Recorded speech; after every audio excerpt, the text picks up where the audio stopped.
মারছে আমাকে, কোন গাড়ি নিছে, হাতুড় দিয়ে টাঙিয়ে দিছে হাতুড়গুলো আমার কালকে। রিফাত ইসলাম দিনাজপুরের পার্বতীপুরে তার বাড়ি। মাসে 18,000 টাকা বেতনে কাজ দেওয়ার কথা বলে দরিদ্র পরিবারের এই যুবককে কক্সবাজারে এনে অপহরণের ফাঁদে ফেলা হয়। এরপর মারধর করে ভিডিও কলে পরিবারের কাছে দাবি করা হয় 5 লাখ টাকা মুক্তিপণ। আমাকে তারা বলছে যে কাজ দিবে, ফার্মে 18,000 টাকা মাস দিবে। 2 দিন ধরে জার্নিং করে আইছি।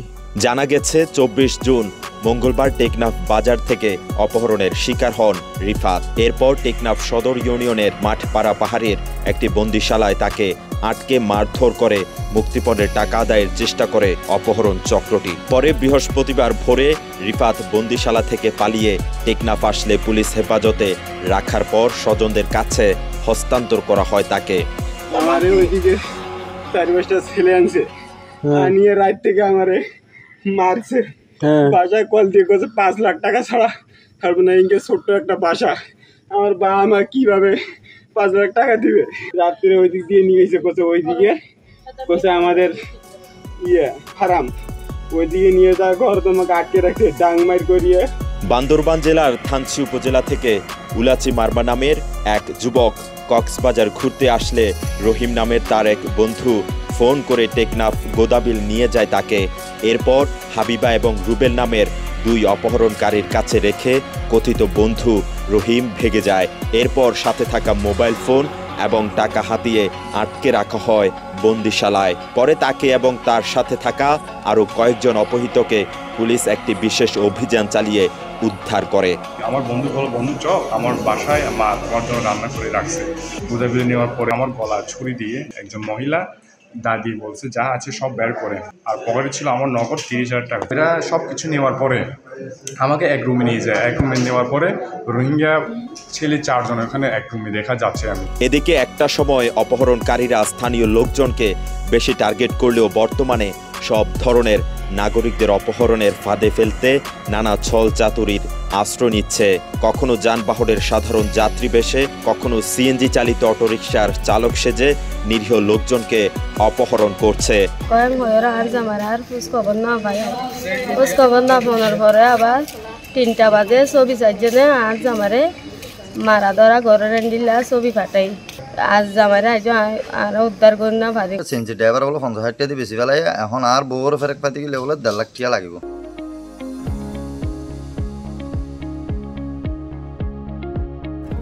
কালের কণ্ঠের অনুসন্ধানে জানা গেছে টেকনাফ উপজেলার ঝর্ণা চত্বর এলাকায় সক্রিয় রয়েছে ভয়ঙ্কর একটি অপহরণ চক্র।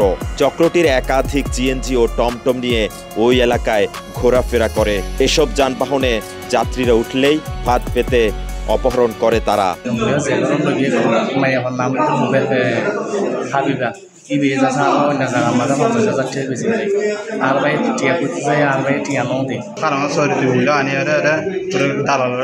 জানা গেছে সিএনজি চালক বেশে নির্দিষ্ট যাত্রীকে টার্গেট করে নানা কৌশলে নিয়ে যায় জনমানব শূন্য এলাকায়। গন্তব্যে পৌঁছানোর আগেই ছদ্মবেশে থাকা চালক অপহরণ চক্রের সদস্যদের মোবাইলে মেসেজ পাঠিয়ে তা জানিয়ে দেয়। এরপর অস্ত্রশস্ত্র নিয়ে প্রস্তুত থাকা অপহরণকারী চক্র জিম্মি করে নিরীহ লোকজনকে অপহরণ করে। আমরা জীবনে কখনো শুনি না এখানে অপহরণের ঘটনা, কিন্তু রোহিঙ্গা আসার পর থেকে এই অপহরণের ঘটনাটা আমরা শুনতেছি।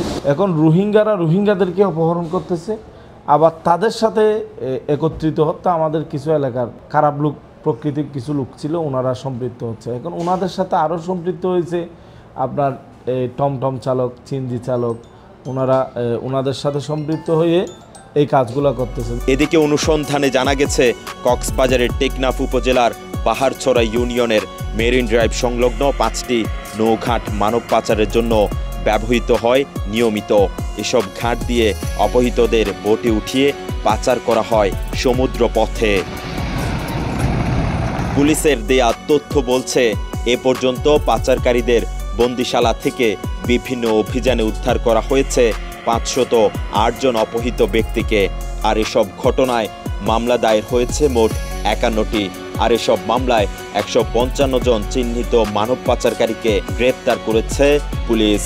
যে সকল যানবাহন এবং চালক অপরাধের সাথে জড়িত তাদের বিরুদ্ধে আমরা অভিযোগ পেলে আইনানুগ ব্যবস্থা গ্রহণ করি এবং গাড়ি জব্দ হয়, সেই গাড়ি আমরা আটক রাখি। এদিকে কক্সবাজার জেলা পুলিশের তরফ থেকে বলা হচ্ছে, টেকনাফে মূলত 2 ধরনের অপহরণের ঘটনা ঘটছে, যার মধ্যে একটি হচ্ছে মাদক সংক্রান্ত লেনদেন, অন্যটি জিম্মি করে পরিবার থেকে মুক্তিপণ আদায়। আর মুক্তিপণ না পেলে বিভিন্ন দেশে সমুদ্র পথে তাদের পাচার করা হয়। এটা জেনুইন অপহরণ আর এটা হচ্ছে মাদকের সাথে সংশ্লিষ্ট অপহরণ। ঘটনাগুলোকে স্টাডি করে এই ঘটনায় যারা জড়িত এগুলো গোয়েন্দা তথ্য সংগ্রহ করে তাদের বিরুদ্ধে সাঁড়াশি অভিযান পরিচালনা করে।